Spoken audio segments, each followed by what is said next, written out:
आप देख रहे हैं मुल्क का सबसे ज़्यादा देखा जाने वाला न्यूज़ चैनल सच्चाई न्यूज़।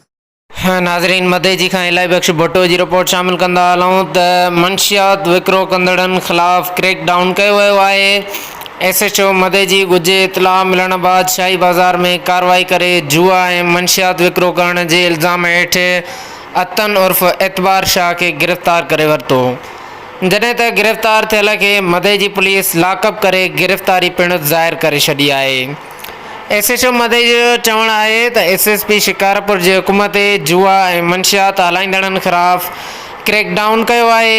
हिकु ॼणे अतन उर्फ़ एतबार शाह खे गिरफ़्तार बि कयो आहे, जंहिं मथां जुआ ऐं मंशियात एक्ट तहत केस दाख़िल कयो वेंदो।